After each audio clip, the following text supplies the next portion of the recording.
Okay, mixer and டெலிகேஷனில் ஒரு problem. 90 litres mixer கொண்ட ஒரு கண்டெய்னர் இருக்குது, ஒரு மிக்சர் இருக்குது. ஓகேவா? ஸோ இப்போ அந்த 90 லிட்டர் கொண்ட அந்த மிக்சரில் வந்து எக்ஸ் லிட்டரில் மில்க்கு. ஸோ இப்போ 90 லிட்டர் அப்படின்னா, ஸோ அப்போ அதில் வந்து மில்க்கு, வாட்டரு, எக்ஸ் வந்து மில்க்குன்னு கொடுத்துட்டாங்க, வாட்டர் என்னன்னு தெரியாது.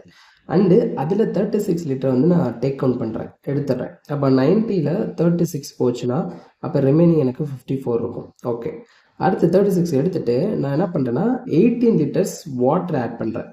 அப்போ ஆல்ரெடி 90ல் 36 போக எனக்கு 54 இருக்கும்.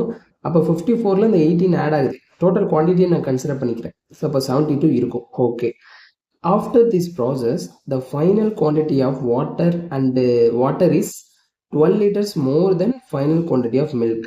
அதாவது ஃபைனலாக இந்த ஆப்ரேஷனில் முடிஞ்சக்கப்புறம் ஃபைனலாக வாட்டர் வந்து மில்கோட 12 கூட இருக்கான்.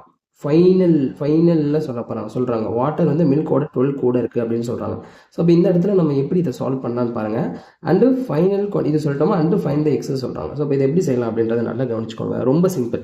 இப்போ நம்ம கரண்டில் பார்க்கும்போது நமக்கு வந்து 72 குவான்டிட்டி இருந்துச்சு கரெக்டாக. அதாவது வாட்டர் அண்டு மில்க் ஆட் பண்ணும்போது எனக்கு 72 வருது.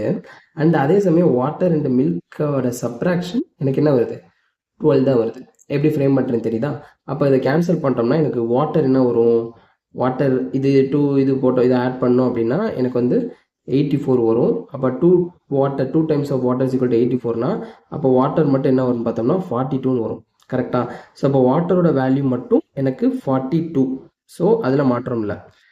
இப்போ வாட்டர் 42ன்னு கிடச்சிருச்சு. அப்போ மில்க்கு வாட்டர் 40. இந்த 42 இருக்குது. இந்த 42 வந்து 18 லிட்டர்ஸ் ஆட் பண்ணுறதுனால தான் 42.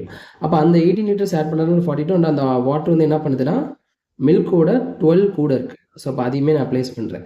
இப்போ இந்த 18 லிட்டர்ஸ் இதுலேருந்து ரெடியூஸ் பண்ணுறேன். 18 இதுலேருந்து கழிச்சிட்டேன் அப்படின்னா சேம் மில்க் அப்படியே தான் இருக்கும்.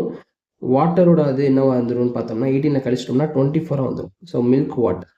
ஸோ இப்போ இந்த குவான்டிட்டி என்னது, இது 54ன்றது ஆஃப்டர் ரிமூவிங் 36 லிட்டர். கரெக்டாக? இப்போ இதோட ரேஷியோ என்னது, 5:4. ஸோ வெளியே போனாலும் ஒரிஜினல் குவான்டிட்டியில் இருக்க அதே ரேஷியோ தான் ஃபாலோ ஆகும். கரெக்டாக? அப்போ இந்த ரேஷியோவில் தான் எனக்கு இந்த 90 லிட்டர்ஸுமே இருந்திருக்கும். அப்போ இது 90 லிட்டர்ஸுக்கு நீங்கள் ப்ளேஸ் பண்ணேன் அப்படின்னா எனக்கு என்ன ஆன்சரு 50:14 வரும். ஸோ மில்க்ன்றது என்னது, எக்ஸ் தானே நம்ம பார்த்தோம் மில்க்குன்ட்டு, எக்ஸ் லிட்டர்ஸ் மில்க். ஸோ இப்போ ஆன்சர் என்னன்னு பார்த்தோம்னா 50. அவ்வளோதான்.